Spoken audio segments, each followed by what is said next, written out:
Hey guys, David Jelks here, and I just finished my workout. Had a great session. I'm now having my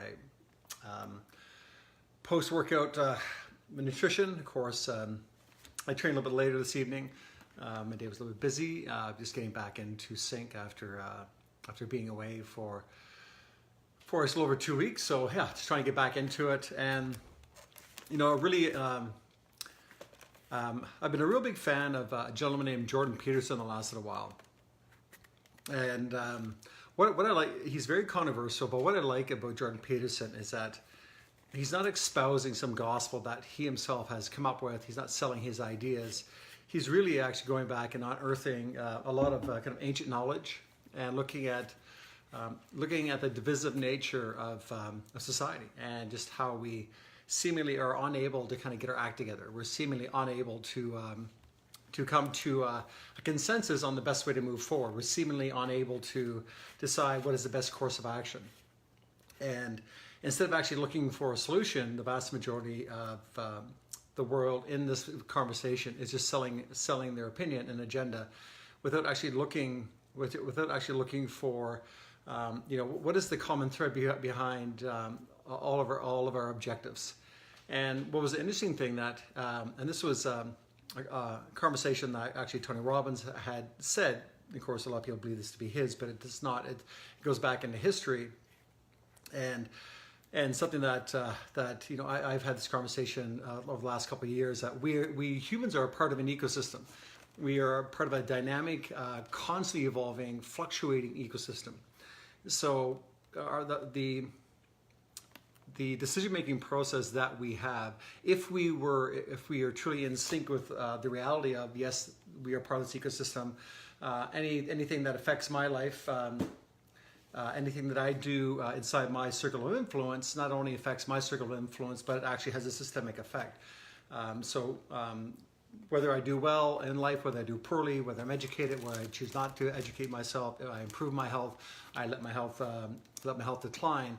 None of these things actually are insular, meaning none of these things have a solely individual effect. They always actually have a very massive ripple effect, though we seem to think that's not true. And I think that's the interesting part, is that we invest so much time turning our backs on reality. And hey, I'm guilty as anyone else, so I'm not throwing this out there condemning the world. I'm just merely reflecting my own journey and having conversations around it. So hopefully, the more I talk, the more I get to tease out the essence of the the material, so I make it less convoluted. And I wrote something today that a few of you had responded to. And it was in around this conversation of willful blindness. And willful blindness, really, it's simply conversation around the conscious decision to ignore something that really needs our attention, right? And trying to pretend that we have either no control or that it doesn't exist. And so we can look at this in around the conversations around finances, right? So we can willfully ignore the fact that we spend too much money and we waste money on things that are not essential, and just living from paycheck to paycheck, and knowing that the probability is that a change in the economic status of the world, the change in insurance, interest rates, the change in technology, we could lose our home, lose our vehicles, and of course lose our livelihood. And we know that to be true because we see the evidence of it, that entire industries and careers are being wiped out, it seems like in a nanosecond, because technology is evolving so rapidly. So we are willfully blind to the fact that our present career may be in jeopardy. And yet we can be all up in arms saying, well, this is not fair, but we saw it coming. And so seeing it, and that willful blindness, I guess if there's enough people doing it, then it must seem that we're in the right and technology is incorrect.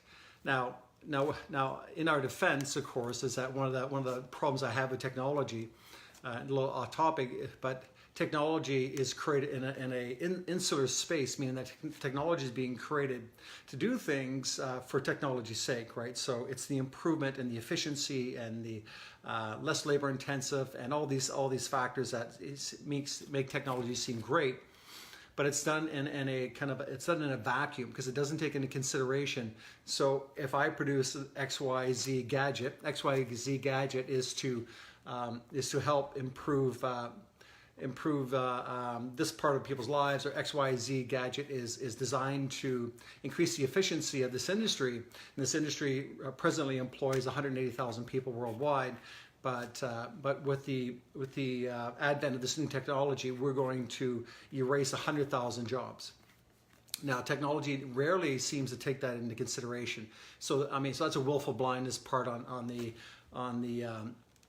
sake of people designing this stuff, because they're not taking into consideration, of course, what do you do with the fallout of 100,000 lost jobs? Not only does it affect families, it affects entire communities, because that money is no longer being circulated back into the community. And so we cannot stop technology, but I think technology really has, there's a social moral issue here at large that really isn't being addressed. Anyhow, that's a little sidestep in the dialogue. But again, so this willful blindness and fear. So again, so willful blindness again is that knowing avoidance of things that we really need to contend with. So when I was reading about when Jordan Peterson was talking about willful blindness, and so I went a little bit step deeper and said, so why are we willfully blind? So why do we avoid things that we know what we ought to be doing? There's a quote by William James, who was a philosopher in the 1800s. And I use one of his quotes, I use this particular quote a lot, and it says, in the dim background of our mind, we know what we ought to be doing, but somehow we cannot seem to start. So we sit in the darkness waiting for the spell to break, but it does continue pulse after pulse. Now, slightly, a little bit out of context, there's a few more parts to the quote, but that extract of that quote really, this goes back to the 1800s. This is a kind of an ongoing human problem. It's not very novel to our generation. We've been willfully blind for a long period of time, and of course, as we see so many mistakes that repeat themselves in history over and over again. But so when I was looking at willful blindness, it just, so what is the emotional context around that? And I was thinking that perhaps maybe fear is the biggest factor around willful blindness. So I started exploring fear and said, well, one of the of course famous quotes out there is that there's nothing to fear but fear itself. Well, yeah, perhaps, but fear still is a powerful emotion. So fear has two primary functions. Well, there's actually three functions to fear, but which is of course fight, flight, and the other one is numb, which is basically the turtle. And but turtling is just it's a non-action, right? So, but let's look at fight or flight, right? So fight is basically stand up and fight, and of course flight is run like hell, turn and run away from it. And I think willful blindness is actually a part of that flighting mechanism, where we're ignoring the problem and we're willfully turning away from it and avoiding it at all cost.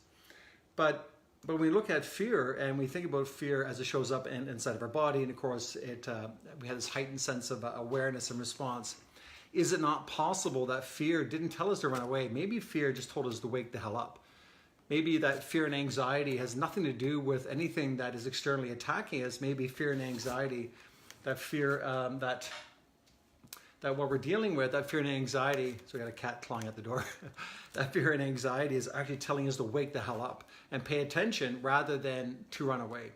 Maybe we've misinterpreted the whole hormonal response of fear. And maybe fear knew what was coming down the road, that fear said, if you don't get your finances in order, if you don't smarten up, you don't stop overspending, you don't get rid of cable and stop blowing money on stupid things, in 5 years' time, you're going to be in dire straits. If anything goes sideways, in the economy, you have no resources. Maybe fear is telling us that instead of fear being this ambiguous thing that I'm afraid of the economy, I'm afraid of where things are going. So that's really kind of vague. If we sit with fear a little bit longer and say, okay, so what is fear trying to tell me? Fear is telling me that I need to get my shit together. Fear is telling me that I need to organize my finances and really take action. Otherwise, I'm going to be homeless in 10 years.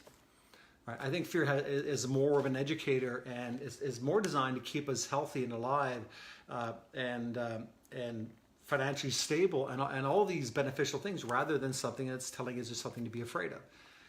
Right? So again, we need to take that next step in the conversation perhaps. What about fear around our health? I mean, I don't know how many people have asked for advice or have kind of danced around the corridors of my help over the decades, and yet they know they should do better, right? So should is an interesting word. They know that their current trajectory in life is not going to end well. So there's fear around that, and the fear of the anxiety when it shows up inside the body is not the it's not around the fear of if I start, maybe I'll fail. It has nothing to do, I don't believe it has anything to do with the prospect of you not succeeding. I think the fear that we have when it comes to our health is that we had this awareness that if I don't do something with my health, right, there's going to be hell to pay. If I don't do something with my health, if my weight continues the way it is, the risk of cancer, of various forms of cancer, is really high. Of course, the risk of diabetes, the risk of heart disease, the risk of blood pressure, cholesterol-related issues, the risk of depression, right? The loss of functionality in my life, right? The loss of independence all comes again with having weight-related issues and the various diseases that come along with it. So maybe the fear surrounding, actually reaching out and following through has nothing to do with the fact that we're afraid that we're going to fail. All right, it's just the fact that the death is looming on the far side of this equation, and fear is trying to get us to wake the hell up to deal with it, right? To be vigilant and stay awake and focus on what we need to attend to, and just be attentive to it, right? And I think maybe fear is just telling us to wake the hell up. When it comes to relationships, and there's it's the same thing. I know for myself in previous parts of my life where I knew damn well what I should have been saying and should have spoken up for, and should have spoken up more inside my relationships, and should have been more and not more forceful, but it's just been more willing to get into the uncomfortable situations. But of course, there was that that awkwardness and that fear that if you say something, of course, it wouldn't get accepted or you may be rejected. But I think the real fear that was the underlying fear was that fear knew that if I didn't have those conversations, and if I didn't stand up for myself or didn't stand up for the relationship in general, that the relationship would suddenly dissolve. And of course, that has happened in various relationships. So again, something else. Again, fear is telling us to be truthful and to be courageous, right? And again, to wake the hell up. And I think in the context of of our world, it just fear is so dominant. But I think fear isn't something that we shouldn't be. It's not a matter of fearing global warming and fearing these huge ecological challenges and fearing nuclear war and fearing disease and fearing this and fearing that. Fear shouldn't be a destabilizer. Fear should tell us, if you got to run, you got to run. But I think the most important thing, fear, if we have that sensation of fear, sit with it just for a second, stay with it a little bit longer, and ask and really dig into the deep philosophical question of what is fear asking of us? What is fear trying to tell us? And fear really is, I believe, and from the context of my own mistakes and when it comes to dealing with fearful emotions and the anxiety that can surround it, is that perhaps I misinterpreted what fear was actually trying to tell me to do. And if I had to listen to fear properly, I would have realized that fear was telling me to be more courageous, because the running and numbing is way more devastating and has far greater fallout than the simple act of showing courage. And one other really important thing that Jordan Peterson had pointed out, he said that when you embrace this essence of fear, or when you're in the emotion of fear and anxiety, and you are reluctant to take it head on, you're reluctant to read the message as the message was being relayed to you, and if you're unwilling and reluctant to actually embrace that message, you will actually become accustomed. You will actually learn the behavior of avoidance. And then the next time something comes up, you'll be less able to act on courage because you haven't developed that muscle. And over time, again, that'll be simply a natural reaction for you to duck and cover rather than being courageous. And again, inside of our life, these are the things that we have to start negotiating if that's been our pattern of behavior, whether it's in relationships, or whether it's around money, whether it's around our health. This pattern of avoidance and the tendency to kind of blow fear off and and try to interpret it fear other than what it's really designed to do, which is wake us up. Wake us up to the reality of what's going on, because fear knows what the hell's coming down the road. If we don't deal with this, right? If I don't deal with this part of my life, I know what's coming down the road. And so fear is a beautiful emotion because it's trying to save our ass. It's trying to save your relationships. It's trying to save your home. It's trying to save your health, right? It's really trying to save the planet.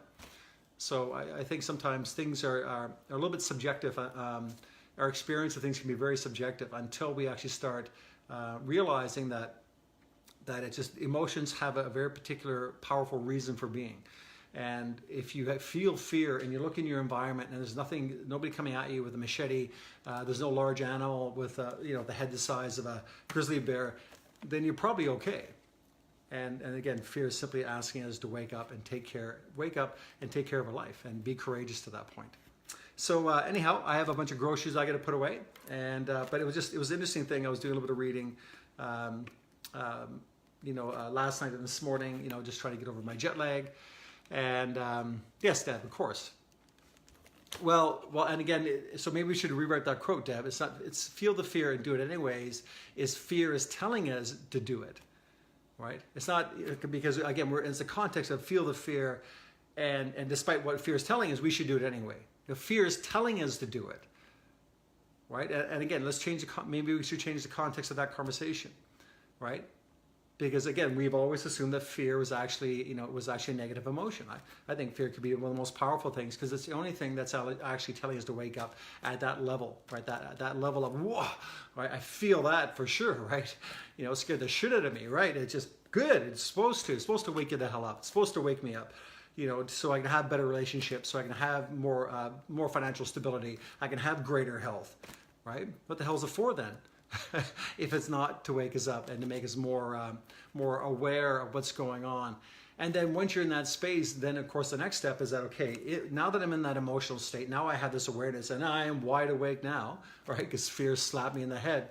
Then what do I need to do? Who do I need to speak to, right? And as fear gives you the message of, you need to deal with this, we also need to start looking at the current trajectory of our life and seeing in 6 more months of this behavior, where do I think I'll be? And be honest, right? And another year, in 2 years, in 5 years, where will I be if I just keep muddling around doing what I'm doing? And then every time fear shows up, I'm either going to ignore it or damper it down with drugs or alcohol, or I'm going to avoid it like the plague. Perhaps fear just keeps showing up. It says, listen, we only have so much time on this planet. We do have a limited amount of time here, right? The clock is ticking fast, and we're not going to go away until you wake up. And we're not going to go away until it's all over. So if we start actually looking at the things we're more fearful of, then perhaps we can actually start working with that really powerful and potentially positive emotion to build a life that we've been wanting all along. Perhaps we just misinterpreted the message. All right, I got food that's got to go away. Thanks for hanging out, guys, to another one of my kitchen rants. But, it's interesting stuff to think about, right? And